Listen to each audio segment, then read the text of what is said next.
Hello students, welcome to Swami Vivekananda Institute. My name is Shaheen and in this particular lecture video, we are going to discuss another part of logical reasoning. तो इससे previous lectures के अंदर हम लोगों ने logical reasoning के काफी सारे टॉपिक्स को कवर किया है and then we will proceed to the next topic जिसमें हम लोगों ने इंडियन लॉजिक को स्टार्ट किया था. Just a little bit Indian logic की हम लोगों ने टर्मिनोलॉजीज को पढ़ा था. इसके अलावा एक बहुत ही इम्पॉर्टेंट परसेप्शन वाले टॉपिक को जो एक बड़ा कॉन्सेप्ट था उसको हमने कवर किया था, परसेप्शन प्रत्यक्ष. और इसमें हम लोगों ने उसके टाइप्स को भी डिस्कस किया था, क्या क्या फीचर्स है, किस तरीके से उसकी क्लासिफिकेशन होती है, ब्रॉड कैटेगरीज कौन सी है. तो आज स्टार्ट करेंगे आपका लेक्चर नेक्स्ट टॉपिक पे, दैट इज इन्फ्रेंस, अनुमान.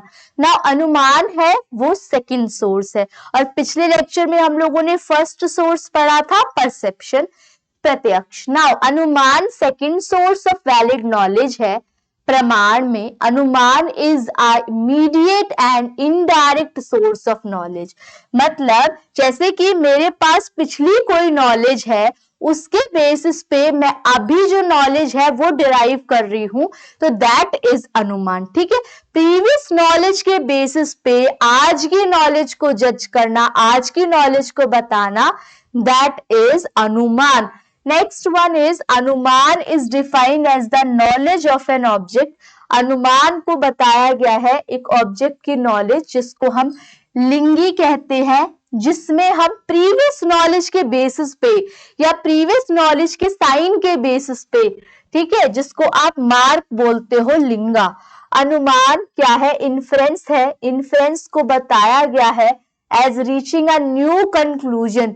जब आप एक नए रास्ते पे, जब एक नई पॉइंट पे पहुंचते हो, ट्रुथ पे पहुंचते हो, फ्रॉम वन और मोर ऑब्जर्वेशन. आप रीजन लगाते रहते हो, अलग अलग रीजन के बेसिस पे नए नए क्या करते हो, नए नए ट्रुथ के बारे में समझते हो, वन और मोर ट्रुथ के बारे में समझते हो, तो ये क्या हो गया आपका अनुमान. ठीक है. Next is truth by applying reason. और इसको आप अगर समझोगे और कैटेगरी में डिवाइड करोगे तो जैसे कि अनु का जो मतलब होता है दैट इज आफ्टर, बाद में, और माना का मतलब होता है नॉलेज. तो अनुमाना का मतलब हो गया the knowledge we derived after having something, है ना. कोई भी इंफॉर्मेशन, कोई भी नॉलेज के बाद मिली हुई नॉलेज को आप अनुमान बोलोगे. Next is inference. अनुमाना, अनु का मतलब हमने पढ़ लिया, माना का मतलब पढ़ लिया, ये सेकंड सोर्स होता है, ये भी हमने पढ़ लिया. और ये प्रत्यक्ष से अलग होता है क्योंकि जो प्रत्यक्ष होता है, परसेप्शन होता है, दैट इज फर्स्ट सोर्स. और ये पहली जो इंफॉर्मेशन है वो डायरेक्ट इंटरप्ट करता है और इसको इमीडिएट सोर्स ऑफ नॉलेज कहा जाता है. और अनुमाना आफ्टर नॉलेज है, तो इसको इसीलिए सेकंड नॉलेज में बोला गया है. अब यहाँ पे लिंगी क्या है? नॉलेज ऑफ एन ऑब्जेक्ट और ड्यू टू, अगर प्रीवियस नॉलेज के थ्रू कुछ sign, that is linga. Okay. Now next one is literally translated the word anumana. अनुमाना का मतलब नोइंग आफ्टर. ठीक है. और ये इनडायरेक्ट मीडिएट नॉलेज है. और we have knowledge of invariable relation. दो चीजों के बीच में ये किसको शो करती है? इन वेरिएबल रिलेशन को शो करती है दो चीजों के बीच में. That basis while seeing one we deduce the presence of other.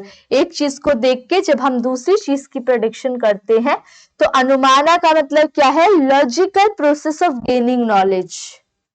जब हम लॉजिकल रीजनिंग के बेसिस पे, लॉजिक के बेसिस पे जब आप क्या करते हो, नॉलेज को डिराइव करते हो.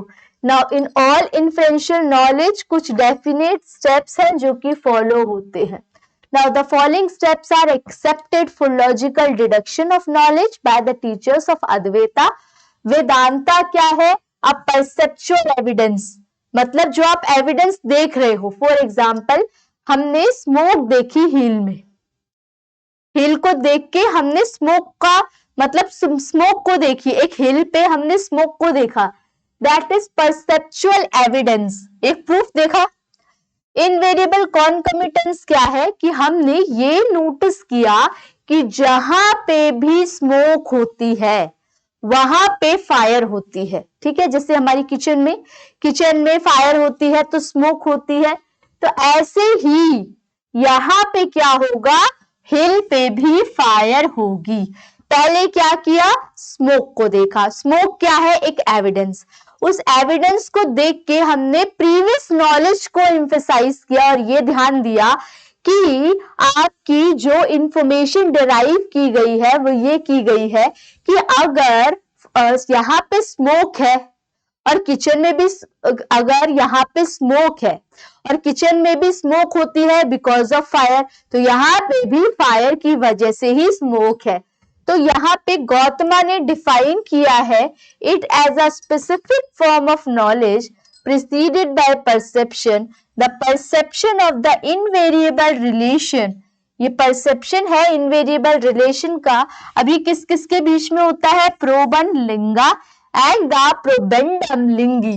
दो चीजों के बीच में जब कनेक्शन की बात करते हैं तब वहां पे अनुमान स्टार्ट होता है, previous perception of such relation somewhere else.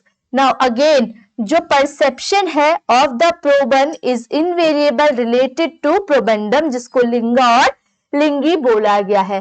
तो अनुमान का मतलब क्या है, अनुमान जो कि प्रायर नॉलेज के बेस पे आपका डिपेंड करता है। Charvaka school of philosophy all major school of philosophy को एक्सेप्ट करता है अनुमान अप्रमाण, एक्सक्लूडिंग चरवाका। चरवाका स्कूल अनुमाना प्रमाण को नहीं मानता, लेकिन सारे स्कूल मेजर और major school accept anumana as a pramana, अनुमाना को मानते हैं, लेकिन कौन सा नहीं मानता, चरवाका स्कूल। ये इंपॉर्टेंट है।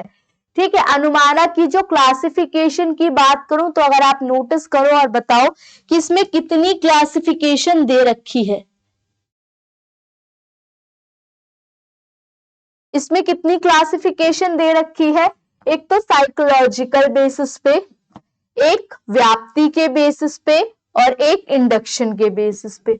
सबसे पहले है साइकोलॉजिकल, जिसमें आप दो पढ़ोगे, स्वार्थ अनुमान और प्रार्थ अनुमान।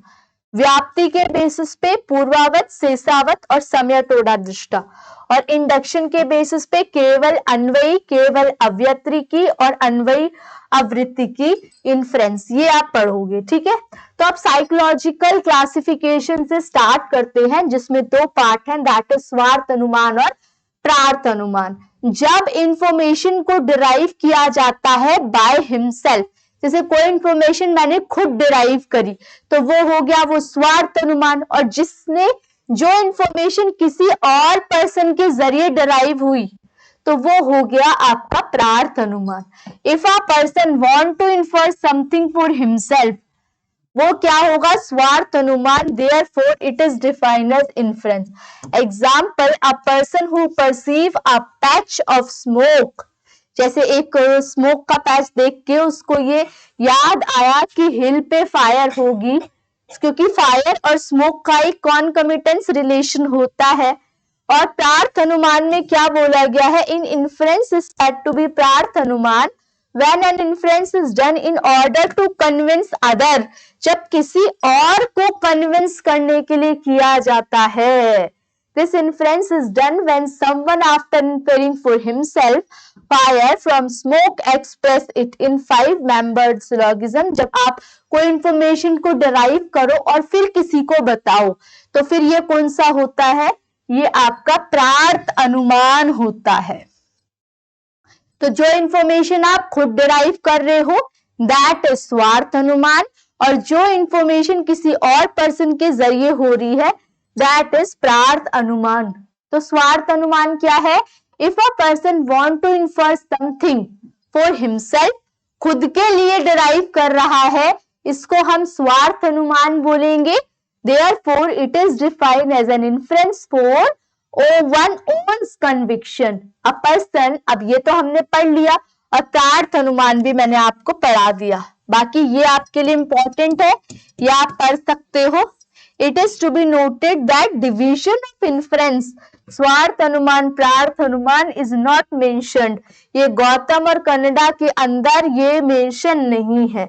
ये किसमें ऑब्जर्व किया गया था? पहले। तो अब आप ये समझ लो कि यहाँ पे जो सिलोगिज्म के अकॉर्डिंगली है, तो यहाँ पे अगर कोई स्टेटमेंट होती है तो दैट इज प्रतिजना, उसको हम प्रतिजना कहते हैं। जैसे कि हमने फायर, माउंटेन पे फायर है, इसके पीछे रीजन होता है, रीजन को हेतु कहते हो क्योंकि उस पे स्मोक है। फिर उसका एक उदाहरण होता है, एग्जाम्पल होता है, उदाहरण, वटेवर हैज स्मोक, कहीं भी स्मोक होगा वो फायरी होगा, जैसे चाहे वो ओवन हो। फिर रीअफर्मेशन, रीअफर्मेशन का मतलब है उपन्या, मतलब माउंटेन के ऊपर भी स्मोक है जो कि इनवेरिएबल फायर के साथ कनेक्टेड है। और कंक्लूजन ये होता है निगमना, जिसके अंदर हम फाइनली अपनी बात को रखते हैं और बताते हैं कि ये क्या है, माउंटेन पे भी फायर है, hence mountain has a fire, mountain पे क्या है, फायर है। ये हमारी लास्ट कंक्लूजन। अब यहाँ पे जो क्वेश्चन अराइज होगा that is typically based on matching, matching पे क्वेश्चन अराइज हो सकता है। क्वेश्चन कैसे कैसे आ सकता है, जैसे कि या तो इनके बेसिस पे आपसे क्वेश्चन पूछ लेगा, इंग्लिश और हिंदी के बेसिस पे, या तो आपको एग्जाम्पल्स दे रखे होंगे, डिफरेंट डिफरेंट एग्जाम्पल्स गिवन है और इन एग्जाम्पल्स के बेसिस पे पूछ लिया जाएगा कि there hence the mountain has fire, वो इसमें से कौन से ऑप्शन में से आएगा। ठीक है, तो वो आप बताओगे कि ये निगमना मतलब कंक्लूजन कहते हैं। तो आपको अपने एंड से हर तरीके से इसका स्क्रीनशॉट ले सकते हो आप लोग, ताकि आप लोगों को एग्जाम के पॉइंट ऑफ व्यू से कोई प्रॉब्लम फेस ना करनी पड़े।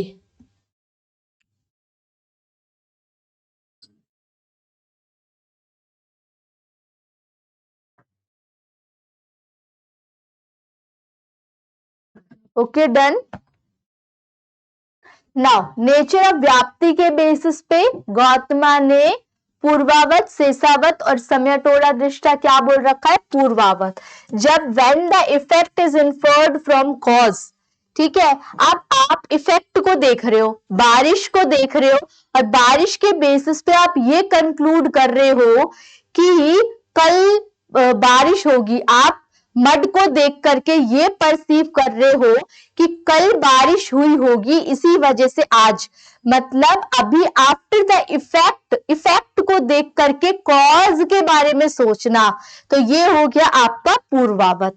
और जब आप बादल को देख रहे हो और फिर आप ये प्रेडिक्ट कर रहे हो कि इतना घना बारिश होने वाली है, तो ये कैसे आप प्रेडिक्ट कर रहे हो, बादल को देख के आप बारिश के बारे में बता रहे हो, तो दैट इज आपका शेषावत। जब आप किसके बारे में बात कर रहे हो, आप इफेक्ट को देख रहे हो और उसके बेसिस पे कॉज को बता रहे हो, तो ये हो गया आपका पूर्वावत। Example from a specific high density clouds raining, और फिर rain is inferred from cloud. और शेषावत क्या होगा, जब आप कॉज के बेसिस पे इफेक्ट को बताओगे, कॉज के बेसिस पे इफेक्ट को बताओगे, जहां पे cause is inferred from effect, from the fullness of river, fullness of river and excess water is caused by rain, rain की वजह से पूरा पानी भरा हुआ है। और सम्यक्तोड़ा दृष्टा क्या होता है, जब जो चीज दिख रही होती है वैसे ही मान ली जाती है कि जो सन है टू चेंजेस इट्स पोजीशन, सन की भी मूवमेंट होती है लेकिन ये मूवमेंट दिखाई नहीं दी जाती, जिसमें सिंपल सेंटेंस बोला जाता है। ठीक है, अब क्लासिफिकेशन ऑफ इन्फ्रेंस, अगर इन्फ्रेंस की मतलब अनुमान की अगर मैं क्लासिफिकेशन की बात करूं तो अकॉर्डिंग टू अनदर इंटरप्रिटेशन, तो पूर्वावत, शेषावत और सम्यक्तोड़ा दृष्टा मैंने आपको बता दिया। अकॉर्डिंग टू आचार्य चरका, अतीता, अंगता एंड वर्तमान कालना, ये क्या होता है, अतीता काल मतलब पास्ट, पास्ट को आप जब जनरेट कर रहे हो, अंगता मतलब फ्यूचर और वर्तमान काला मतलब प्रेजेंट। जब आप कॉज, ठीक है, past event, rain is inferred from clouds, rain को देख के क्लाउड्स का अंदाजा लगा रहे हो, जब आप फ्यूचर के इवेंट के बारे में बता रहे हो, जब आप प्रेजेंट इवेंट के बारे में बता रहे हो। Classification on the basis of induction, तो यहाँ पे 3 क्लासिफिकेशन है, दैट इज केवल अन्वयी, जहां पे पॉजिटिव जो जजमेंट है, पॉजिटिव कंक्लूजन दिया जाता है। तो व्हेन व्याप्ति between the middle and the major term is derived from uniform agreement, इसको केवल अन्वयी इन्फ्लुएंस बोलेंगे। और फॉर एग्जाम्पल आप देख सकते हो, all knowable objects nameable, the pot is knowable object, therefore pot is nameable. और यहाँ पे केवल अव्यतिरिकी इन्फ्लुएंस बोल रखा है, जहां पे नेगेटिव नॉट लिखा है ना, तो नेगेटिव इन्फ्लुएंस से आप कंक्लूड कर सकते हो कि यहाँ पे केवल अव्यतिरिकी इन्फ्लुएंस के बारे में बताया गया है।